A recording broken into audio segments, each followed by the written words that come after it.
நாம தினமும் பயன்படுத்துறோமே அ ஆன்னு அந்த தமிழ் எழுத்துக்களுக்கு பின்னாடி ஒரு பிரபஞ்ச ரகசியமே இருக்குன்னு சொன்னா நீங்க நம்புவீங்களா? கேள்வி நல்லா இருக்கு. இன்னைக்கு நாம அலச போறது 1917 எழுதப்பட்ட ஒரு ஆய்வறிக்கை. திரு பி.வி. மாணிக்கம் நாயக்கர் எழுதினது. தலைப்பு தமிழ் நெடுங்கணக்கு, அதன் மறைபொருள் அம்சம். நீங்க ஒன்னு புரிஞ்சுக்கணும், இது எழுதப்பட்ட காலம் தமிழ் மொழியோட தொன்மை, சம்ஸ்கிருதத்தோட தொடர்பு பத்தியெல்லாம் பயங்கரமான விவாதங்கள் நடந்த நேரம். அதனால இந்த ஆய்வு வெறும் ஒரு ஆன்மீக தேடல் மட்டும் இல்ல, இது ஒரு ஆழமான பண்பாட்டு வாதமும் கூட. தமிழ் எழுத்துக்கள் வெறும் சத்தத்துக்கான குறியீடு இல்ல, அதுவே ஒரு முழுமையான தத்துவம், அறிவியல், பிரபஞ்ச அமைப்புன்னு நிரூபிக்க ஒருத்தர் கிளம்பியிருக்காரு. வாங்க அவர் உலகத்துக்குள்ள போய் பார்க்கலாம். இந்த ஆய்வறிக்கையை வெறும் கட்டுரைன்னு சுருக்கிட முடியாது. இது ஒரு பெரிய தேடல் தான் சொல்லணும். ஆசிரியர் என்ன சொல்ல வர்றாருன்னா, நாம தற்செயல்னு நினைக்கிற பல விஷயங்கள், அதாவது எழுத்தோட வடிவம், இலக்கண விதிகள், இயற்கையில நம்ம பார்க்குற வடிவங்கள், இதெல்லாம் ஒரு பெரிய திட்டத்தோட பகுதிகள்னு சொல்றாரு. அவர் எழுத்துல ஆரம்பிச்சு பிரபஞ்சத்தோட அடிப்படை வரைக்கும் எல்லாத்தையும் இணைக்க முயற்சி பண்றாரு. ரொம்ப சுவாரஸ்யமான ஒரு பயணம் இது. சரி, இந்த தேடலை அவர் எங்க இருந்து தொடங்குறாரு? அதுவே ரொம்ப விசித்திரமா ஆச்சரியமா இருக்கு. அவர் என்ன சொல்றாருன்னா, ஓங்கிற எழுத்த அப்படியே தலைகீழா ஒரு 180 டிகிரி சுழச்சினா ஆங்கிற எழுத்து கிடைக்குமா. இது ஏதோ வடிவியல் விளையாட்டு இல்ல, இதுக்கு பின்னால ஒரு தத்துவமே இருக்குன்னு சொல்றாரு. கரெக்ட். அவர் ஓங்கிற எழுத்தோட வடிவத்தை தாயோட கருவறையில சுருண்டு படுத்திருக்கிற ஒரு சிசுவோட ஒப்பிடுறாரு.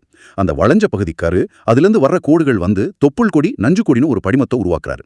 அப்படியே அதை திருப்பும் போது வர்ற அந்த உயிரோட ஆரம்பத்தை குறிக்குதுன்னு ஒரு தத்துவார்த்தமான தொடக்கத்தை வைக்கிறாரு. அந்த ஒரு தொடக்க புள்ளியில இருந்து தான் எல்லா ரகசியத்தையும் அவிக்கிறாரு. அடுத்ததா அவர் வைக்கிற வாதம் இன்னும் ஆழமானது.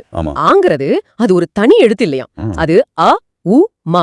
இந்த 3 பிளவ ஒலிகளும் ஒன்னா சேர்ந்து உருவான ஒரு ஒற்றை வடிவ சின்னம், ஒரு மோனோகிராம்னு சொல்றாரு. ஆமாம், இந்த அ உ மா அப்படிங்கிறது சைவ சித்தாந்தத்துல சிவம், சக்தி, அப்புறம் அதோட இணைப்புன்னு பார்க்கப்படுது. இந்த 3ம் சேர்ந்ததுதான் ஓம்ங்கிற பிரபஞ்ச ஒளி. ஆக தமிழ் மொழியோட முதல் எழுத்தான ஆவிலேயே இந்த மும்மூர்த்தி கொள்கை அடங்கி இருக்குங்கிறது தான் அவரோட முதல் பெரிய வாதம். ஒரு நிமிஷம், அ என்ற எழுத்துக்குள்ள அ உ மா 3ம் இருக்குன்னு சொல்றாரு. அதுவே ஆச்சரியமா இருக்கு. ஆனா இதுக்கு அடுத்த கட்டம் தான் நம்பவே முடியாத மாதிரி இருக்கு. அந்த ஆங்கிற ஒற்றை எழுத்தோட பாகங்களை தனித்தனியா பிரிச்சு மறுபடியும் வரிசைப்படுத்தினா புகழ்பெற்ற மந்திரங்கள் உருவாகுதுன்னு சொல்றாரு. இது எப்படி சாத்தியம்? இது ஏதோ மேகத்தை பார்த்து நமக்கு வேண்டிய வடிவத்தை கற்பனை பண்ற மாதிரி இல்லையா? நல்ல கேள்வி.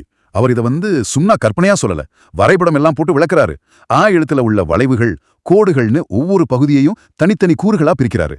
அப்புறம் அந்த கூறுகளை ஒரு குறிப்பிட்ட வரிசையில அடுக்கினா நம்ம சிவாயாங்கிற பஞ்சாட்சர மந்திரத்தோட எழுத்துக்கள் உருவாகும்னு காட்டுறாரு.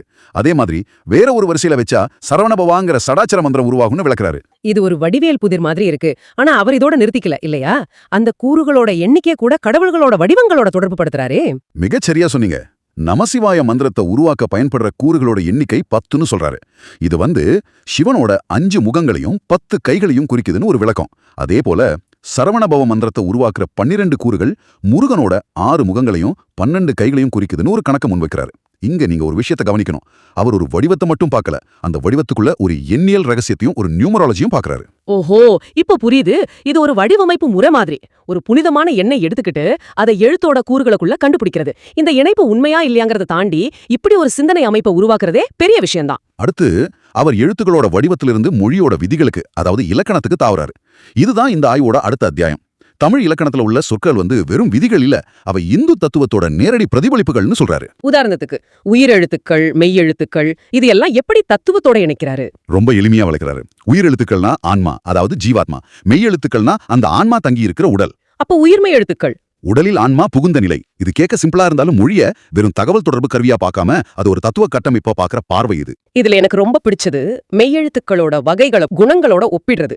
வல்லினம், மெல்லினம், இடையினம். ஆமாம், அதாவது கசடதபர, கஞ்சனநமன, யரல வரல, இதையெல்லாம் ஆணவம், மாயை, காமியம் மாதிரியான குணங்களோட தொடர்பு படுத்துறாரு. இது ஒரு கவித்துவமான உருவகம் மாதிரி இருக்கு. ஆனா அவர் இது ஒரு உண்மையான விதியா பார்த்தாரா இல்ல தத்துவ விளக்கமா சொன்னாரா? அவர் இதை ஒரு ஆழமான மறைக்கப்பட்ட உண்மையாத்தான் முன்வைக்கிறாரு. இது வெறும் கவிதை இல்ல, இதுதான் மொழியோட அடிப்படை தத்துவங்கிறது அவரோட வாதம். அவர் பார்வையில இலக்கணம்னா மொழிக்கான விதிகள் மட்டுமில்ல, அது வாழ்வதற்கான ஒரு தத்துவ கையேடு. அப்போ வினை சொற்களை வினை, அதாவது கர்மாவோட ஒப்பிடுறது கூட இந்த வகையில தான் வருது. கரெக்ட். செயப்படு பொருள் குன்றிய வினை, குன்றா வினை. இது ஒருத்தரோட தன்வினை, பிறவினைன்னு விளக்குறாரு. ஒரு செயல் தனக்குள்ளே முடிஞ்சிடுதா இல்ல அதோட தாக்கம் வெளியே மத்தவங்களை பாதிக்குதாங்கிறத இலக்கணமே தத்துவார்த்தமா விளக்குதுன்னு சொல்றாரு.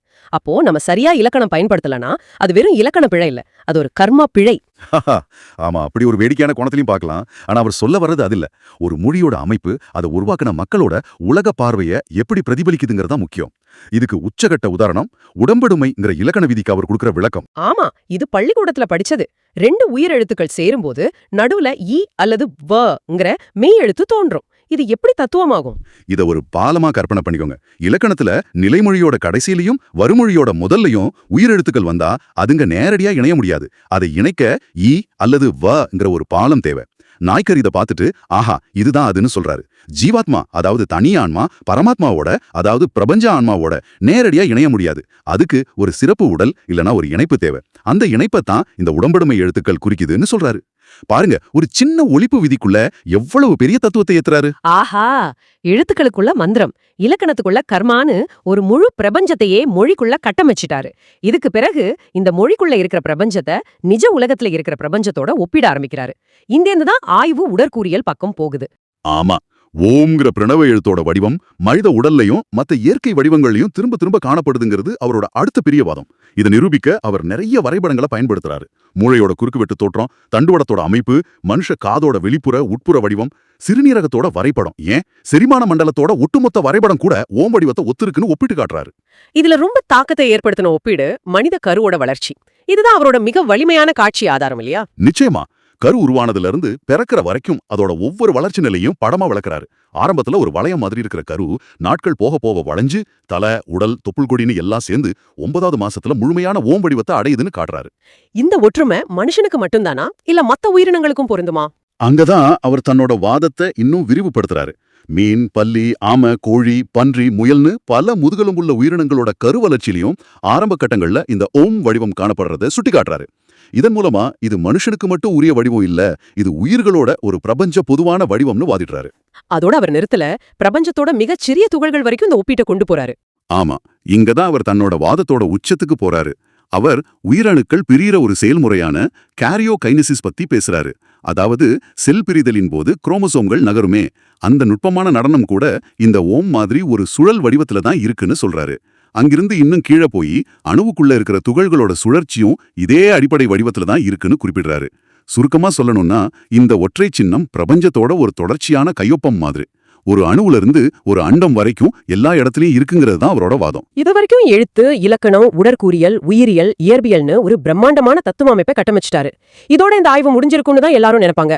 ஆனா திடீர்னு ஒரு யூ டர்ன் எடுக்குது. தத்துவவாத அடித்தளத்தை தன் காலத்துல இருந்த வரலாற்று வாதங்களை தாக்குறதுக்கு ஒரு கருவியா பயன்படுத்துறாரு. உண்மைதான். இந்த திடீர் திருப்பத்தை புரிஞ்சிக்க நாம மறுபடியும் 1917க்கு போகணும். அது திராவிட இயக்கம், தனித்தமிழ் இயக்கம் மாதிரியான சிந்தனைகள் உருவாகிட்டு இருந்த காலம்.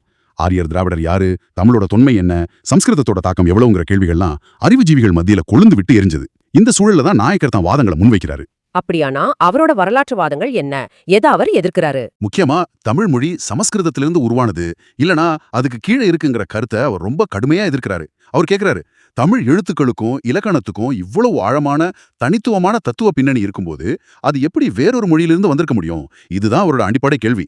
தமிழோட அமைப்பு ஒரு முழுமையான தன்னிறைவு பெற்ற அமைப்புன்னு வாதிடுறாரு. வட்டெழுத்து பத்தின அவரோட கருத்து அந்த நேரத்துல ரொம்ப புரட்சிகரமானதா இருந்திருக்குமே இல்லையா? நிச்சயமா. அந்த காலத்துல வட்டெழுத்துங்கிறது தமிழோட ஒரு பழமையான வடிவம்னு கருதப்பட்டது. ஆனா நாயக்கர் ஒரு புதிய தைரியமான கருத்தை முன்வைக்கிறாரு. பல்லவர் காலத்துல பாலி மொழி மட்டும் தெரிஞ்ச அரசு பணியாளர்கள் தமிழ் மொழியை எழுத முயற்சி செஞ்சப்போ தங்களோட மொழி எழுத்துருவோட சாயல்ல தவறா எழுதினாங்க. அப்படி உருவான ஒரு சிதைந்த வடிவம் தான் வட்டெழுத்துன்னு சொல்றாரு. இது தமிழோட இயல்பான பரிணாம வளர்ச்சி இல்ல, ஒரு வரலாற்று தவறுங்கிறது அவரோட கருத்து. அப்படியேனா இந்த ஆய்வோட கடைசி பகுதியோட உண்மையான நோக்கம் என்ன? நோக்கம் ரொம்ப தெளிவானது. தமிழ் மொழியும் அதோட எழுத்து முறையும் வெளியில இருந்து கடன் வாங்கப்பட்டவை இல்ல, அதுங்களுக்குன்னு தனியா ஒரு ஆழமான தத்துவார்த்த பூர்வீக அடிப்படைகள் இருக்குன்னு நிறுவுறதுதான். தன் வாதங்கள் மூலமா தமிழோட தனித்துவத்தையும் அதோட தொன்மையையும் அதோட மறைபொருள் அம்சத்தையும் நிலைநாட்ட முயற்சி பண்றாரு. சில மேற்கத்திய இந்திய ஆய்வாளர்கள் தங்களோட சொந்த பெருமைக்காக தமிழோட தொன்மையை குறைச்சு மதிப்பிடுறதா வெளிப்படையாவே குற்றம் சாட்டுறாரு. ஆக இந்த முழு ஆய்வையும் நாம எப்படி பார்க்கணும்? இது ஒரு எழுத்தோட வடிவத்துல ஆரம்பிச்சு ஒரு மொழியோட உரிமைக்கான அரசியல் பிரகடனம் வரைக்கும் போகுது. தமிழ் எழுத்துக்கள் தற்செயலா உருவான குறியீடுகள் இல்ல, அவை தத்துவம், ஆன்மீகம், அறிவியல், இயற்கைன்னு எல்லாத்தையும் உள்ளடக்கிய ஒரு பிரம்மாண்டமான அறிவு பெட்டகம்னு அவர் நம்பினாரு. மிகச்சரியா சொன்னீங்க. இன்னைக்கே 100 வருஷங்களுக்கு பிறகு அவரோட வாதங்களை நாம அறிவியல் ரீதியா நிரூபிக்க முடியுமாங்கிறது வேற கேள்வி. பல இணைப்புகள் மிகைப்படுத்தப்பட்டதா கூட நமக்கு தோணலாம். ஆனா இந்த ஆய்வோட உண்மையான முக்கியத்துவம் அது இல்ல. ஒரு மொழியை அதோட மக்கள் எப்படி பார்த்தாங்க, அதோட அமைப்புக்கும் அவங்களோட உலக பார்வைக்கும் எவ்வளவு நெருங்கிய தொடர்பு இருந்துச்சுங்கிறதுக்கான ஒரு அற்புதமான ஆவணம் இது. மொழிங்கிறது வெறும் தொடர்பு கொள்ற கருவி இல்ல, அது ஒரு நாகரிகத்தோட ஒட்டுமொத்த தத்துவத்தையும் பிரபஞ்ச பார்வையும் தன்னுள் புதிஞ்சு வச்சிருக்கிற ஒரு பொக்கிஷங்கிறத இந்த ஆய்வு நமக்கு உணர்த்துது. இன்றைய இந்த அலசல் உங்களுக்கு ஒரு புதிய சிந்தனையை தந்திருக்கும்னு நம்புறோம். இறுதியா உங்களுக்காக ஒரு கேள்வி. ஒரு மொழியோட எழுத்துக்களுக்கும் இலக்கணத்துக்கும் பின்னாடி இவ்ளோ ஆழமான அர்த்தங்கள் இருக்கக்கூடும்னா, நாம சாதாரணமா கடந்து போற நம்ம பாரம்பரிய கலைகள், கட்டிடக்கலை, இசை இல்லனா சடங்குகளுக்கு பின்னாடி இன்னும் என்னென்ன ரகசியங்கள் பொதிஞ்சு கிடக்கக்கூடும்? சிந்திச்சு பாருங்க.